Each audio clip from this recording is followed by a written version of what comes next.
Hello. So, guys, I have an exciting guest. Excited na nga siya lumapit Pero wag muna. Solohin niyo muna ako. Wag muna. Hello, Stanley. Kamusta po kayong lahat? Alam niyo, kanina pa ako magla-live. Pero, di ko ewan ko, ang hina ng wifi. So, antay-antay ako. Tapos, ayan, nag-connect na tayo. At, I just want to check in how everybody is. Alam nyo, medyo ako ay konting pagod. Pero I wanna ask you, what do you look forward to pag weekend? Ano yung parang after a busy week, sabihin mo ng work stress, o kung ano man, parang you're looking forward na magawa over the weekend para naman makapag-relax kayo. Ako, normally, and I said this 3 days ago nung nag-live ako na nagtumakbo ko, talagang sports din talaga yung outlet ko because nasanay ako ng ganun sa tatay namin talagang siya rin mahilig sa sports. So ako din, kung pwedeng at the end of the day, or minsan maaga, iba-ibang oras. But pag weekend, hinahabol ko din yon, especially kung yung sports may kasamang laro with my daughters. We play paddle together. Minsan yung son ko din. So, looking forward ako doon. Yung passion ng son ko ngayon is chess ang mahilig sa chess si Alan, hindi ako. So, ano ba tingin nyo? Kailangan ba matuto na ako mag-chess? Marunong ako mag-chess pero hindi ako magaling. Sila ni Alan, tsaka nung anak ko, magagaling na sila. Na yung guest ko, sandali. So, eto lang, may nagsasabi daw arrogant ako. Hindi po ako arrogant. There are times na masungit ako. There are times na impatient ako. Pero yung sabihin mo nyo na nag-share ako ng knowledge ko of the law, hindi po arrogance yun. There was a time na half of the senators were lawyers. So, lahat yan, ginagamit nila yung kaalaman nila sa batas. Kasi nga, ano ho ba yung Senate, di ba? We make laws. Basahin niyo po yung Constitution, we make laws. So, kailangan kong gamitin yung pag-aabogado ko. So, there is never any intention on my part na magyabang.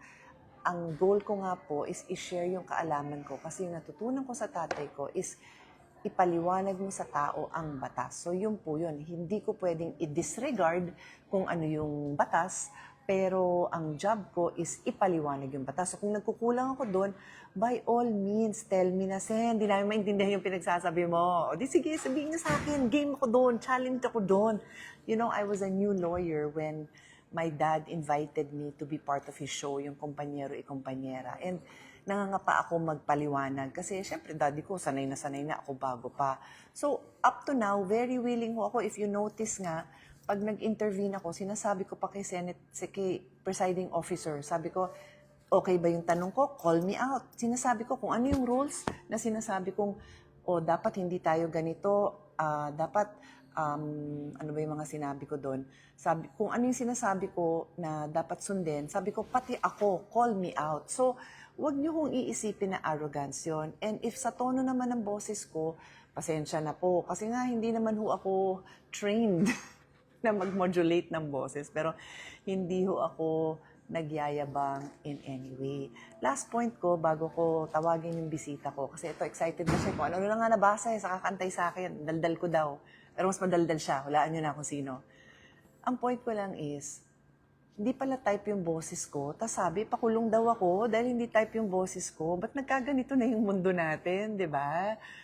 Very clear naman sa batas natin kung ano yung mga kasalanan na dapat may kulong. Pero yung hindi type yung boses, sige, hindi ba type yung mukha ko. By the way, guys, kaya ako naka-shades, baka sabihin niyo ang taray ko. Graded po to. Nagkataon na ito yung dala-dala ko. So, yun. Kaya, kasi pag hindi ko sinuot yan, hindi ko na mababasa yung mga names ninyo. But pag nakasalamin ako, I can read. Sabi ni Tess, we support you. Thank you so much, Tess. Tapos sabi ni Justine, kamusta po? And I'm fine, Justine, kamusta ka rin? So I won't be able to read kung wala ang aking salamin. So yan, graded po kasi yan. Eto na, yung bisita kong sobrang excited na mag-join sa atin.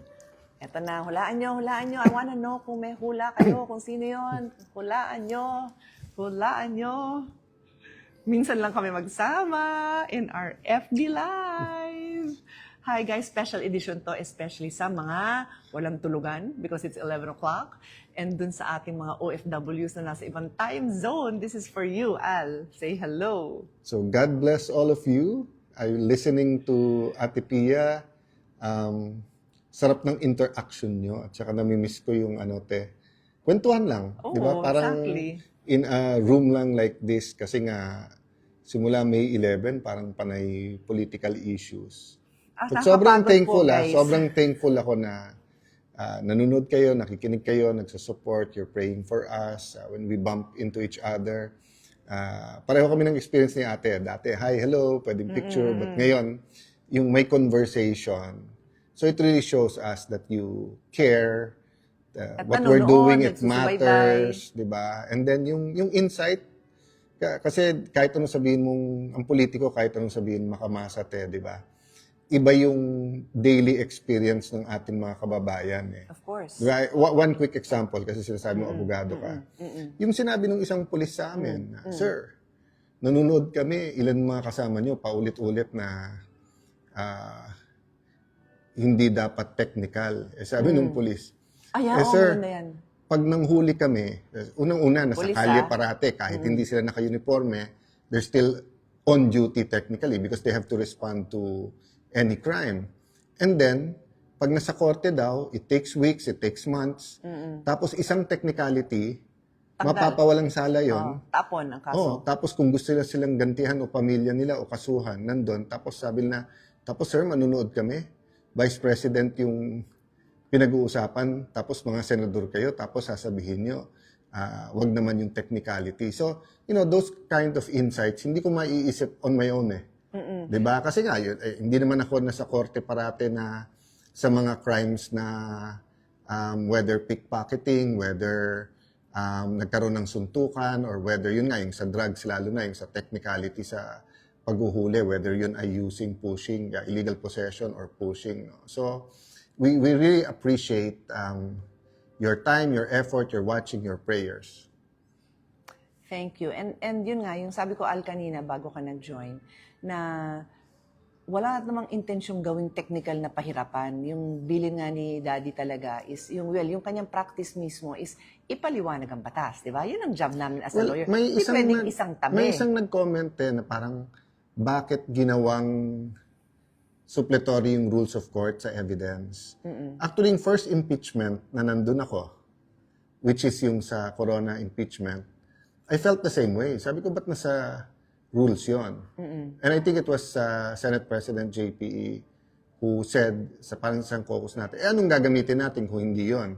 Yun nga. So, parang you have sa akin to have naman, some kind of rules. pero sa akin naman, parang, hindi, kaya nga impeachment, it's quasi political.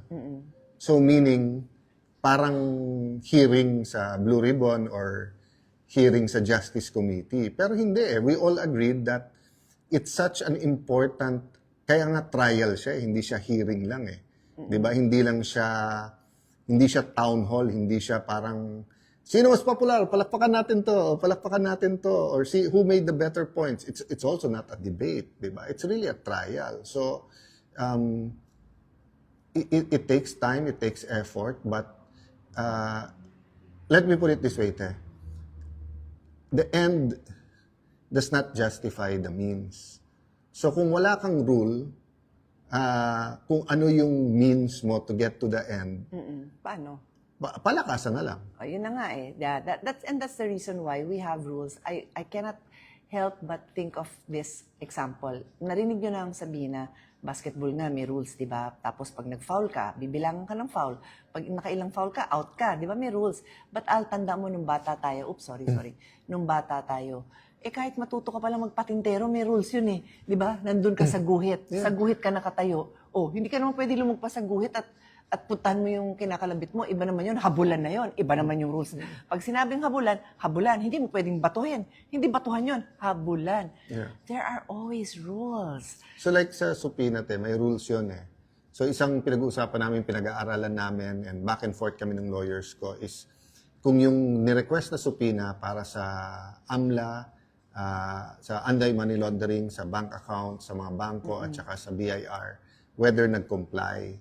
So, ang style na ginawa ko sa lawyers na tumutulong sa akin, sabi ko, guys, maghati kayo. Kalahati sa inyo, kamping-kampi sa prosecution, kalahati, kamping-kampi Parang sa... debate ng high school, di Oo, ba? Choose a side, choose para a I side. can see both sides and then I can... Ganun I naman can din ginawa ko sa team ko. read it. Isulat But nyo, ito both yung sides. mabigat, di ba? So, kanina, I was mentioning, okay, na may senador, sabi ko nga, sa pagkaalam ko, nag 2 times yung SALN, pero siya na nagsabi kanina, hindi, 4 times. So that in itself doesn't mean na may mali. Oo nga. That in itself doesn't mean na may i-declare mo nga di ba? So I was making the point. But halimbawa, hindi ko siya gusto. So pwede ko bang tawagan na kagad yung AMLA, yung BIR, at saka yung Supina. Supina kunin yung ano. Kasi ganun ang parang isang lumalabas dito sa kabila.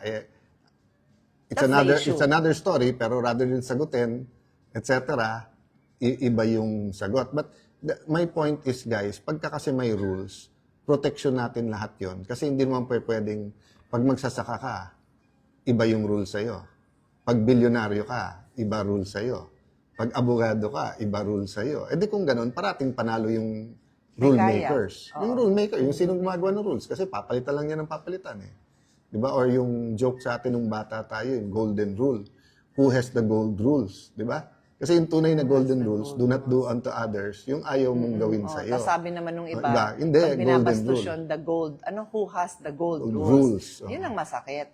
Yun yung ayaw natin mangyari because remember, Al, may kasabihan na lagi din sinasabi ni Daddy noon. Hindi naman siya ang nag-invento noon, but he would always say it. Yung those who have less in life should have more in the law. Yeah. And that's why I think that was a US justice. dapat, hindi nga si Daddy ang original noon, Yeah. pero sinasabi parati ni Daddy yun noon. Tama ka, baka US case yan, na kaya ako nag-aabalang magpaliwanag ng batas kasi, you know guys, muntik na ako hindi maging lawyer. Actually, hindi muntik.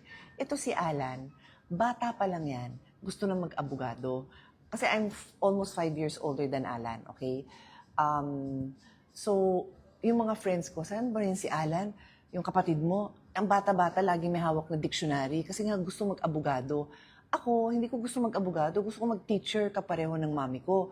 Then at another time, gusto ko mag-journalist. Anyway, ang At tagal. saka sa pagmamahal mo ng sports, gusto mo mag-chiropractor one time. Oh, gusto ko mag-chiropractor. Isa pa lang chiropractor sa Pilipinas noon. Gusto ko na mag-chiropractor kasi ang hilig ko talaga sa katawan yung sports, palakasin ng katawan. Health.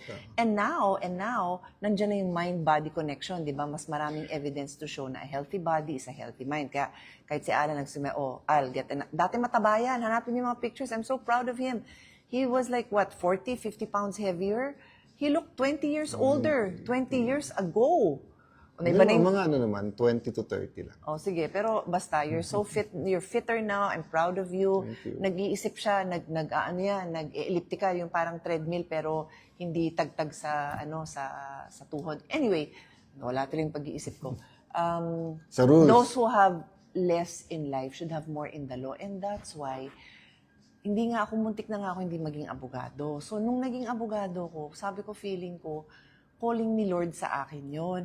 And yet, hindi ko alam kung anong law yung papraktisin ko. Kasi nga, in a way, parang pilit. Kasi hindi ko na alam kung ano yung aaralin ko. Sabi nila, sayang naman, nag-graduate ka ng cum laude, economics. Dapat law yan, pre-law yan. Wala mo ko hilig. Parang but napunta ako doon, then awa naman ng Diyos, magaganda naman grades ko, pumasa naman ako, nag-graduate ako with honors. So sabi ko, ano bang law gagawin ko?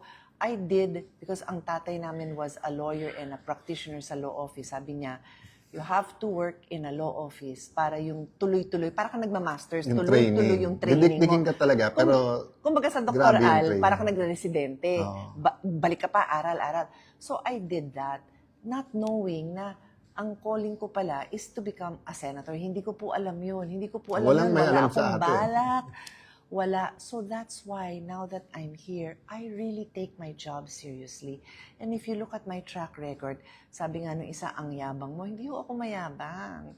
But it's my job. It is my God-given job to share whatever talent I have. May mas magaling sa akin magpaliwanag, I'm sure. May mas matalino sa akin, I'm sure din.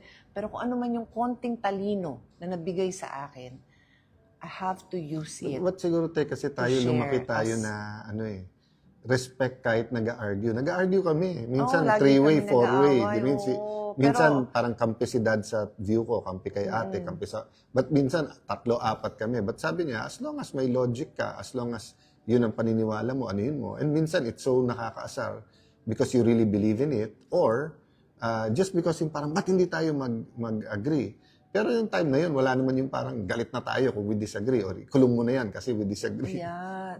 Guys, there's nothing wrong with having arguments, disagreeing. In fact, it makes you better. I mean, kung, Yeah, and kung that's every why- point in my life, si ate agreed with me, I don't think I'll be...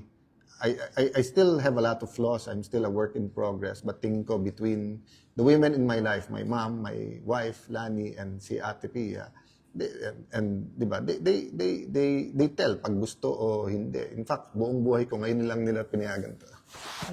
Bagay naman, nagulat ako bagay kasi hindi ako mahilig sa magbalbas. Every Holy Week kasi, di ba, te, at Pero- ina-attempt ko yan. Kasi pagdating pa lang nung Saturday before the Palm Sunday and before Monday, pinapatubo ko na. Yan. Tapos mga Monday pa lang, Tuesday, yan, si ate, si Lani, shave mo na yan, etc. Eh, nung nag-start yung impeachment, sabi ko kasi, they might shave our votes. Eh, din sabi ni Robin at saka ni Senator Jinggoy, tapos later sabi ni Mark, wag na tayo mag-shave. Sabi ko, don't shave our votes. Kaya nagulat nung sinabing 2/3 is 16. Shave na ba tayo? Eh, kaya lang nga, so, grabe yung araw so fast di ba? Tsaka, guys, for me, ate makes it look so easy na yun ang belief niya, yun ang but grabe yung aral at saka yung kailangan mong malaman, kailangan mong i-review. Kasi hindi naman namin everyday practice yan di ba? And even if you're in litigation, Nag-aaral pa rin yung mga sa abogado, in evidence and fairness, everything. nag-aaral pa rin yung mga yun. Alam namin, lahat naman nag-aaral. So, yun lang, mabalik lang tayo dun sa na, Iwanan ko na kayo. Kasi minsan ko lang din makasama si ate, yung mga pamangkin. Kanina nga. Tinuturuan ako ng nag-chess chess. Alam nyo guys, lasa, sabi ko kay Al, kailan ka ba gumaling mag-chess? Kasi sa pagkakaalam ko, lahat ng sports, mas magaling ako. Ba't ngayon magaling ka na mag-chess? Then nag-start nung pandemic nga. Kasi nga, yung mga bata sa bahay, tapos hindi naman pwedeng hindi ka mag-anak. But still hindi ko maintindihan. Then when si Lucas started attending, yung coach niya, hindi kami nagkatuluyan once, pero ini-encourage ako. So, ang ginawa ko, nagbaon na ako ng chess set sa kotse. So, every time nagla-lunch or dinner, tapos may kasama si Lani na marunong mag-chess, and then, nung nagkagulo na sa Senate, simula May 11, yun, pag may 5-minute break, may 20-minute break. May kasama din ako sa office na magaling na tinatalo din at natututo. Kailangan tagal tumira. Kaya siya parang 1 out of 5 times ko lang siya kalaban. And then, of course, special mention, Brother Jeremiah Belica, scientific Pareho sila actually ni Lucas. Scientific maglaro. Alam nila yung di ba yung parang sa gitara guys or sa piano, di ba te? Meron yung sa kapa. Tapos talagang... Yung notes, gano'n. Talagang meron naman yung sa notes na tuto na very, what you call this? Academic, scientific. Kapaka? Hindi. I won't even say na magaling pa So, but yung sabihin, isa sa chess pala, yung when they really know yung opening, everyone has to know the principles, but when you know the scientific, eto yung ganitong opening, Yun, eto hindi yung ko alam yung pangontra scientific. dyan. Ako, malunong lang ako, yung steps. Kumbaga ako talaga baby sa chess. Steps lang alam ko. But yung iba kasing mga laro, yung level of skill, basta lalo yung sa katawan mo, di ba? Nasa kondisyon ng katawan mo, ng mind and everything, but more or less yung moves defined Sa chess, kahit computer ang kalaban mo, there's millions of ways of the ending nun So, it's quite interesting. So, right now, parang nare-relax mind ko. Pero yun nga, so yung maganda naman dun sa matagal tumira, mahaba din kwentuhan nyo. Diba? Kasi nga, in between, gano'n. Basta bonding, happy ako. Kasi bonding nila nga ng anak ko So, inisip ko nga, dapat ba ako matuto? Kasi the last time I played with them, gulpi talaga ako. Gulping-gulpe. Okay lang guys, hindi ako takot matalo, walang problema. Pero parang naawa ko sa kanya na wala na bang challenge sa kanya. No, but nung nag-start ka kasi makipaglaro sa mag-paddle, tapos nung nauso din yung pickleball, yung naka-attract sa akin doon, kasi nga nag-start yung, ako nagkaroon ng yung, meron na yan 15 years ago, pero nakukuha, shout out kay Noy, nakukuha nung naghihilot dun sa ano ko. Okay Tapos naman. ngayon kay Ate Tina din. Ang problema, bumalik, tapos nung nag-basketball ako after the pandemic, halos hindi ako makalakad. But dun sa paddle at badminton, okay. Oh. Having said that, so parang in my heart, parang searching for sports na kahit matanda ka na, Dapat talaga. pwede, di ba? So Oo. like swimming, wala namang age yan, di ba? Tama. Golf, maano kasi sa oras eh. So hindi Tsaka talaga yung ako golf, matuto. maraming hindi, like yung brother namin, ano yun, junior champion yun, si Ren. Pero ako, every time na tinitake up ko, sumasakit yung likod ko eh. So medyo hindi ko hiyang si... But yung sabihin, kasi like, alam mo, even tennis, di ba? May age talaga yan. Whether heart mo or knees mo. Basketball din, si dad, love talaga niya yan. Pero I think he was... Hindi pa siya assemblyman nun. So, ano pa lang siya, mid-40s, yung natumba. So, okay naman siya, pero diretsong ospital, di ba? Unlike yung pag 15 ka, 20, 3 beses kang natumba, okay lang and everything, di ba? But yun nga, yung sports kasi nandun na lahat eh. Discipline, teamwork, Exactly. patience, Relaxation diba? mo na yun. Relaxation, etc. Di ba? So, and then yung anti-drug campaign natin, di ba? Daling sabihin at least tayo pag may edad na, just being with people you love, having a nice meal, coffee date, di ba? Sabi mo nga kanina, reading a book, ganyan. Pero syempre, pag bata ka, you wanna go out, you wanna be with friends, you wanna be active. So, kung walang sports activities, parang bitin yung huwag kayo mag-drugs. I'm not saying dapat mag-drugs, pero huwag kayo mag-drugs. O anong pinoprovide mo na activity, di ba? That actually, Al, and you can end on that note, yun yung kabilin-bili na namin, sa amin ng daddy namin na bawal mag-drugs, mag-sports kayo. Kaya on that note, yung Southeast Asian Games kasi, hindi tinanggap ng isang country yon. Tapos kinulit tayo ng kinulit. Then, hindi dapat ako yung chairman doon, isang senador din. Then, hindi nag-work out kasi grabe yung politika sa sports. So, nung pinag-iisipan ko kung whether papayag na maging organizing chair, pero tatlo yan eh, kasi yung Philippine Olympic Committee at saka yung Philippine Sports Committee, Sports Commission. May nagsabi sa akin, sir, parati dyan, walang nagsusurvive dyan na walang kaso, etc., etc. So sabi ko, ba't nyo in-offer sa akin? Kasi sir, kung maganda ang takbo, it can actually launch a great sports program. And the reality is, di ba, since ginunto ang alay, parang naglag and kasi dati yung sports nasa DepEd din, tapos less crowded yung school, so bawat school may basketball court, may track and field.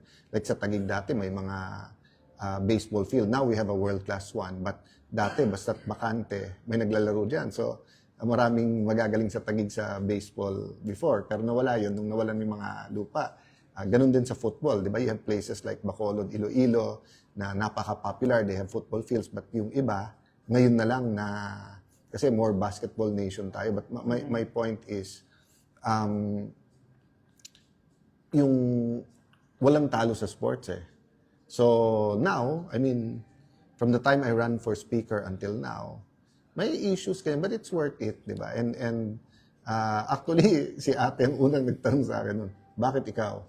Kasi sa lahat namin Kasi sakit sa magkakapatid, ulo. nag-varsity silang lahat, nag-Philippine team, di ba? Tapos ikaw, parati kang nasa gobyerno, di ba? But after that, nayaya ulit, there was another world championship, there was some Asian, etc. Ganyan. But it's very fulfilling. And when you see young people na naayos ang buhay nila because of sports, very fulfilling. Kaya ang dream din namin ni ate, sana yung sports, hindi naman katulad sa US na parang religion na sa iba, pero ibig sabihin sa US, scholarships, high school pa lang, di ba?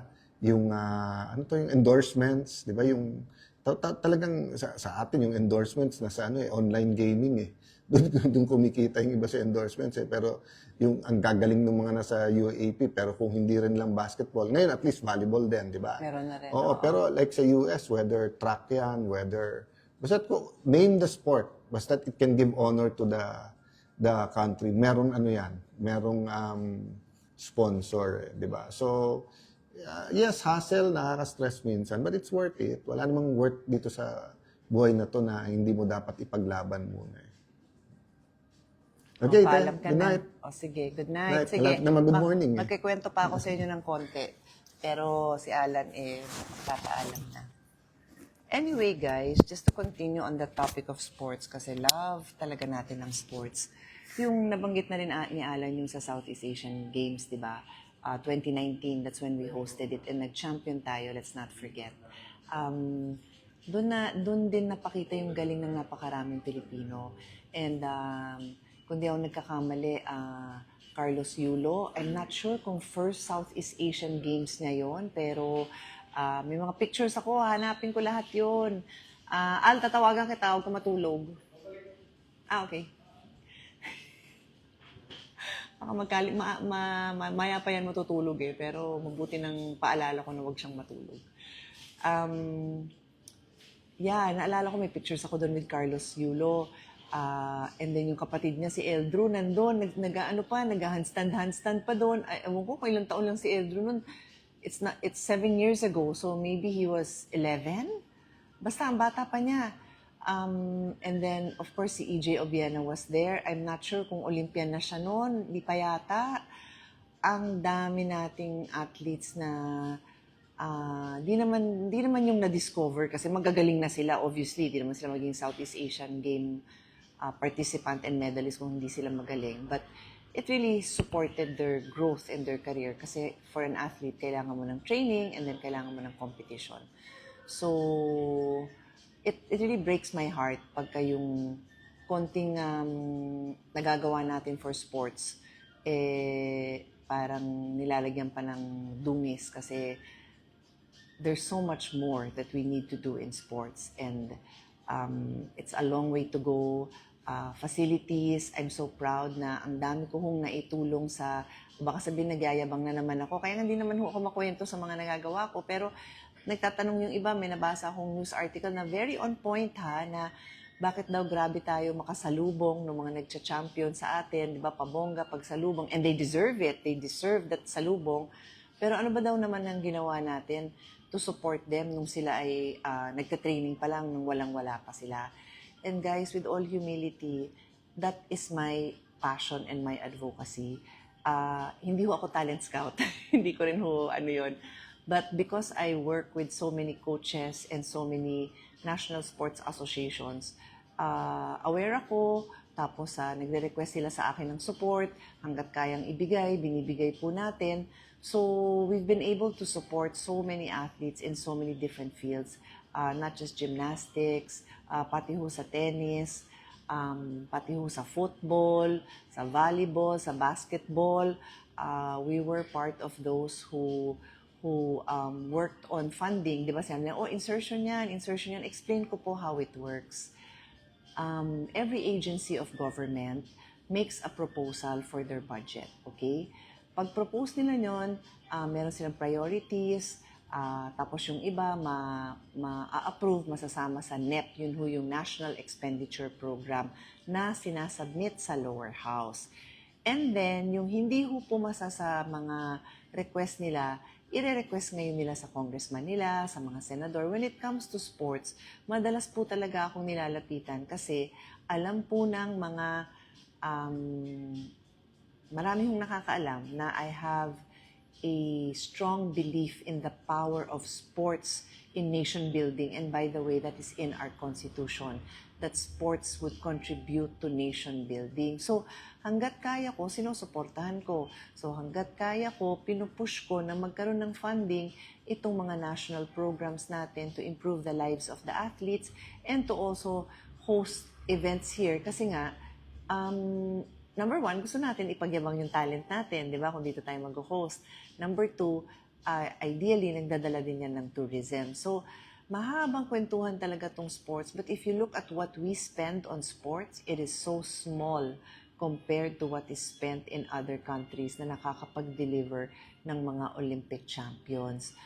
Of course, it doesn't mean na hindi tayo mag-iingat sa pera, di ba? Kailangan laging pinag-iingatan yon. Ako, ang job ko lang po dyan as a legislator is to make the proposals, to make the amendments. Pag natanggap yan, very good. O, tapos kung marirelease yan ng DBM, very good. Pero never ko ho nakikita yan. Hindi ho yan dumadaan sa akin. Pinapaliwanag ko lang ang proseso. So, katulad ng flood control, malayo ho, hindi ho ganun. Kasi ito, makikita mo yung programs, makikita mo yung resulta, makikita mo kung nasan yung mga pinatayo. Kung may anomalya somewhere, then of course, dapat investigahan. But I'm just saying na wag ho natin lahatin na lang, na lahat na lang ng project masama. Kasi nakakasama ng loob for all the athletes who work so hard and deserve better programs and better facilities, di ba? Ang importante is yung in charge na ma-ensure na ma-implement yung program na yan, na mapunta talaga sa athlete, na mapunta talaga dun sa mga sports infra, magawa naman din ng maayos. So, yun naman ho yung importante.